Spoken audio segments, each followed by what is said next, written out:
আসসালামু আলাইকুম। আমি ডক্টর সিফাত তানজিলা। আমি general laparoscopic breast and colorectal surgeon হিসেবে চেম্বার করছি এএমজেড হাসপাতালে প্রতিদিন। শনিবার থেকে শুক্রবার পর্যন্ত প্রতিদিনই আমি এখানে বসছি।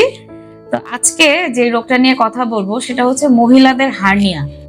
সাধারণত মনে করা হয় যে বা একটা ভ্রান্ত ধারণা আছে যে হার্নিয়া রোগটা শুধুমাত্র পুরুষের হয় এবং কুচকিতে হয়, কিন্তু হার্নিয়া আসলে মহিলাদের হয়।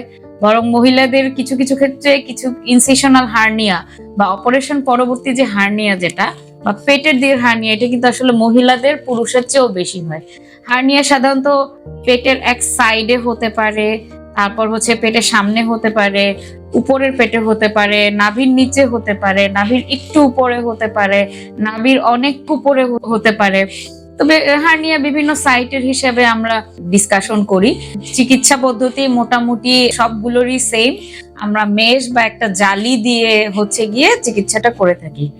তো এখানে আসলে প্রথমে আসা যাক যে মহিলাদের কেন পেটের সামনের দিকে হার্নিয়াটা হয়। মহিলাদের আমরা জানি যে পেটের সামনের দিকটাকে আমরা বলি অ্যান্টেরিয়র অ্যাবডোমিনাল ওয়াল বা পেটের সামনের দিকের দেয়াল। এই দেয়ালটা তৈরি হয়, একটা বাসার দেয়াল যেমন ইট বালু সিমেন্ট দিয়ে তৈরি হয়, তেমনি পেটের সামনের দিকের এই দেয়ালটা তৈরি হয় কিছু মাংসপেশি দিয়ে, যেই মাংসপেশিগুলো আমরা সাধারণত 6 প্যাক 4 প্যাক হিসাবে চিনে থাকি। এই মাংসপেশিগুলো যখন তার সক্ষমতা হারায় বা স্ট্রেংথ হারায়, তখন হচ্ছে মাংসপেশিগুলো ফাঁকা হয়ে যায়। ফাঁকা হয়ে তখন পেটের ভিতরে যে নাড়ি ভুঁড়ি, গাট, ইন্টেস্টাইন বা যে বিভিন্ন অঙ্গ প্রত্যঙ্গ বা যে অর্গানস গুলো আছে, ওগুলো আর ওই দেয়াল দিয়ে সাপোর্ট দিয়ে ধরে রাখতে পারে না। ওরা ফাঁক হয়ে গিয়ে তখন হচ্ছে পেটের সব অঙ্গ প্রত্যঙ্গ বাইরের দিকে চলে আসতে থাকে। প্রাথমিক পর্যায়ে পেশেন্ট একটা ব্যথা অনুভব করে যখন হচ্ছে ছিদ্রটা একটু বড় থাকে। এরপরে আস্তে আস্তে যত ছিদ্রটা বড় হয় পেশেন্টের ব্যথা কমে যায়, কিন্তু নাড়ি ভুঁড়ি ওই ফাঁকা দিয়ে বাইরে চলে এসে তার খাদ্য হজম, খাদ্য সরবরাহ, খাদ্য পাস করা সব দিক দিয়ে কিন্তু তার শরীরে একটা বড় সমস্যা তৈরি করে। আলটিমেটলি কিন্তু এই হার্নিয়াটা পরে একটা জটিল দিকে যায়। কোনো সময় নাড়ি ভুঁড়িগুলো ওই থলি বা ওই ফুটার মধ্যে আটকে যায়। সেক্ষেত্রে আমরা এটাকে অবস্ট্রাকশনের ফিচার বা আতুরিতে প্যাচের একটা কারণ হিসাবেও আমরা কিন্তু এটা ধরে থাকি। তো এখন এই যুগে আসলে কাটা পদ্ধতি এটা আমরা পছন্দ করি না, ছিদ্র করে বা ল্যাপারোস্কোপির মাধ্যমে আমরা অপারেশনটাই বেশি পছন্দ করি।